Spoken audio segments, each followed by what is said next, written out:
अस्सलाम वालेकुम। इस वीडियो में हम बात करेंगे हाइपोथायरॉयडिज्म के। Now as the name suggest hypothyroidism, तो इसमें बेसिकली जो हमारे थायराइड के हार्मोन्स के लेवल्स होते हैं वो डिक्रीज हुए होते हैं, and that could be due to any structural derangement या due to any functional derangement of the thyroid gland.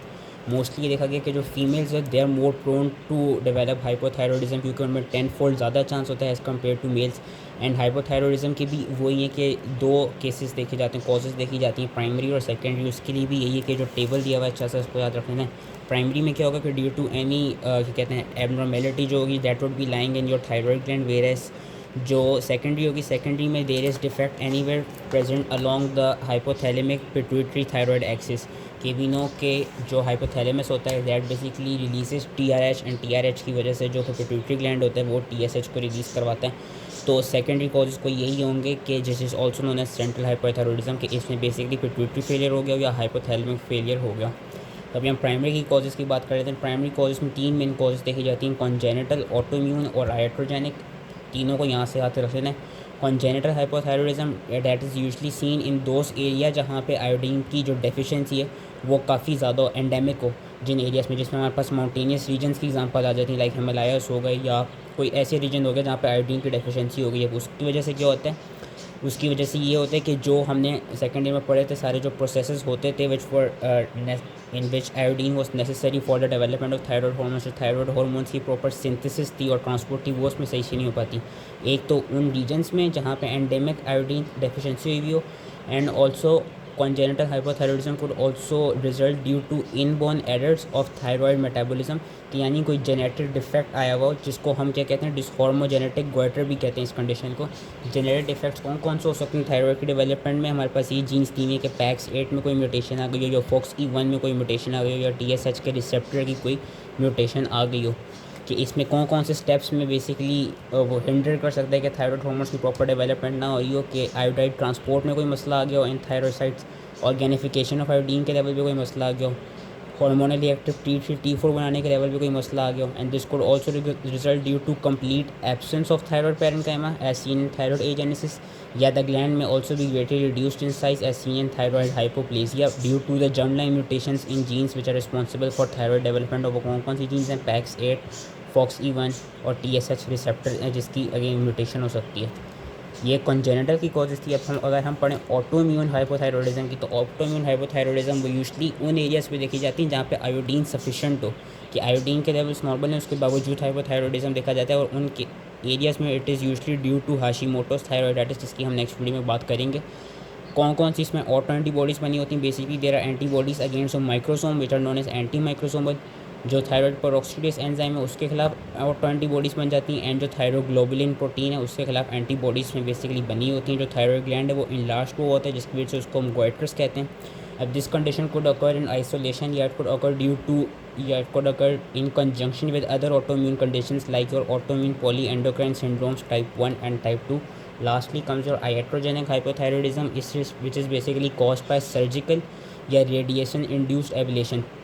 Surgical में ज़्यादातर यही देखा जाता है कि जब हम हाइपर थायरॉयडिज्म को ट्रीट कर रहे होते हैं तो उसकी वजह से अगर हम कभी कभी थायरॉयडेक्टमी करा दें या कुछ पार्ट रिजेक्ट करा दें थायराइड का, तो दैट लीड्स टू हाइपोथायरॉयडिज्म के जो रेडियो आयोडीन जो होते हैं which is administered for the treatment of hyperthyroidism, उसकी वजह से ये हो सकता है कि जो हमारे पास वो है जो थायराइड है उसके थायराइड के जो हार्मोन्स हैं उनके लेवल कम हो जाए, या due to exogenous irradiations which are seen in case of external radiation therapy to the neck, drugs which decrease the thyroid secretion, for example जो मेथिमाजोल एंड प्रोपाइल थायोरेसिल। इन सब की वजह से यही होता है कि जो थायराइड हार्मोन की जो वो है, क्योंकि हम हाइपर को ट्रीट करने गए थे, अब हाइपर की वजह से हाइपर जो ट्रीट हो जाता है, लेकिन इट लीड्स टू हाइपोथायरॉयडिज्म, कि it leads to acquired hypothyroidism. ये सारी प्राइमरी की कॉजेज हैं। सेकेंडरी की वही मैंने बता दी, due to deficiency of TSH या due to deficiency of TRH।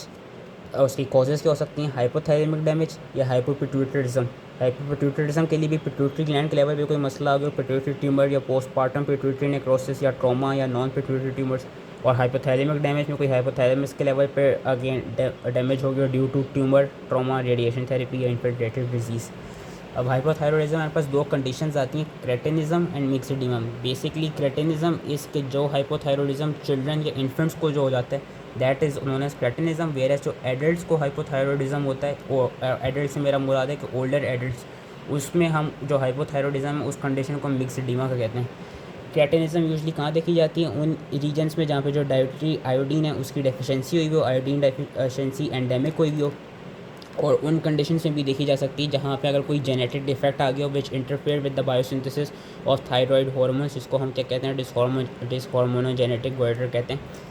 Clinical features में बेसिकली क्या होते हैं कि जो अब सिंस थायराइड हार्मोन्स के वो बॉडी में ओवरऑल एक नॉर्मल इंटेलेक्चुअल डेवलपमेंट के लिए भी रिक्वायर्ड होता है, तो अगर इन्फेंट को थायराइड के हार्मोन्स प्रॉपर्ली नहीं मिलेंगे उन केसेस में हमको सिवियर इंटेलेक्चुअल डिसेबिलिटीज़ मिलेगी, शॉर्ट स्टेचर मिलेगा, कोर्स फेशियल फीचर्स मिलेंगे, प्रोट्रूडिंग टंग मिलेगी, and there is also chance of development of umbilical hernia in those क्या कहते हैं इन दोज इन्फेंट्स या इन दोज चिल्ड्रन। और ये भी कभी कभी देखा जाता है कि ज़रूरी नहीं है कि जो हमारे पास डाइटरी आयोडीन है उसकी डेफिशिएंसी हुई या कोई जेनेटिक डिफेक्ट आए हो, कभी कभी due to maternal thyroid deficiency के जो मदर हो उसने अपनी प्रेगनेंसी के दौरान प्रॉपरली आयोडीन को अपनी डाइट में ना लिया हो, जिसकी वजह से क्या होता है कि there is not any normal development of the thyroid gland of the foetus, and as a result जब वो बेबी बॉर्न होता है तो जब जैसे ही वो बॉर्न हो जाता है तो उसमें सारे हमारे पास हाइपोथायरॉयडिज्म के जो वो होते हैं क्लिनिकल फीचर्स होते हैं वो डेवलप होने लग जाते हैं। So sometimes maternal thyroid deficiency could also lead to cretinism.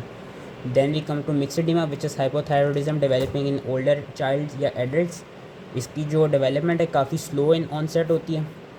इसमें सारे जो हाइपरथायरॉयडिज्म वाले हमने सिम्टम्स पढ़े थे ना उनका ऑपोजिट हो जाता है कि slowing of physical and mental activity, generalise fatigue, apathy, mental sluggishness which might mimic depression, speech and intellectual functions are slowed, patients listless होते हैं, कोल्ड एंड टॉलरेंट होते हैं, सर्दी ज़्यादा लग रही होती है, फ्रीक्वेंटली ओवरवेट होते हैं कंपेयर टू हाइपरथायरॉयड के पेशेंट्स जो कि अंडरवेट थे, सिंपैथेटिक एक्टिविटीज़ में डिक्रीज़ हो चुकी होती है, फिर लीड टू कॉन्स्टिपेशन, स्वेटिंग भी डिक्रीज़ हो जाएगी, स्किन इनकी कूल होगी, पेल होगी due to decrease blood flow, reduce cardiac output होगा, जिसकी वजह से जो मेन सिम्टम्स आती हैं ना इन पेशेंट्स में वही होती हैं कि एक तो इनको शॉर्टनेस ऑफ ब्रेथ होती है, दूसरा इनमें डिक्रीज एक्सरसाइज कैपेसिटी होती है कि इवन लेट सपोज कि ये पेशेंट अगर एक फ्लोर भी स्पीड से चलें तो इनकी सांस बिल्कुल फूल जाती है, बिल्कुल थक जाती है। तो इनमें ये दो शॉर्टनेस ऑफ ब्रेथ और डिक्रीज एक्सरसाइज कैपेसिटी ये दो मेन कंप्लेंट्स के साथ हाइपोथायरॉयड के पेशेंट्स हमारे पास आते हैं।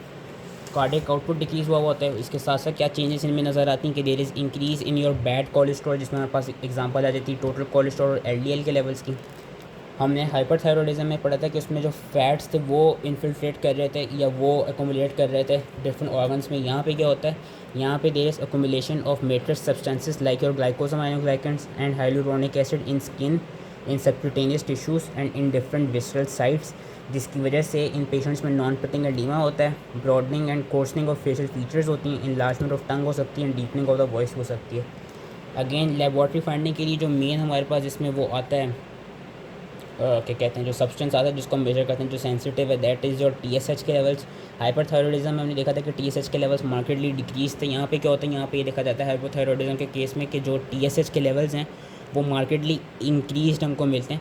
और प्राइमरी हाइपोथायरॉयडिज्म में होगा टीएसएच के लेवल इंक्रीज होंगे, वेयर जो सेकेंडरी हाइपोथायरॉयडिज्म है which was occurring due to development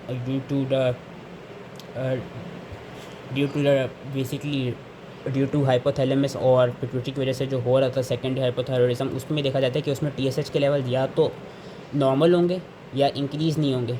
लेकिन दोनों केसेस में प्राइमरी में भी और सेकेंडरी में भी क्या होता है कि जो T4 के लेवल्स होते हैं वो हमको डिक्रीज़ मिलते हैं क्योंकि हाइपोथायरॉयडिज्म हो रहा है। ठीक है, एक दफ़ा दोबारा रिपीट कर रहा हूँ, प्राइमरी और सेकेंडरी दोनों में ये होगा कि T4 के लेवल्स कम मिलेंगे। प्राइमरी में जो टीएसएच के लेवल्स है वो बड़े में होंगे, वेयर जो सेकेंडरी होगा उसमें सेकेंडरी में या तो टीएसएच के लेवल्स नॉर्मल होंगे या डिक्रीज्ड होंगे। So that was all related to hypothyroidism. I hope कि ईजीली समझ में आ गया हो। इसका टेबल अच्छे से याद कर लेना एंड थैंक यू।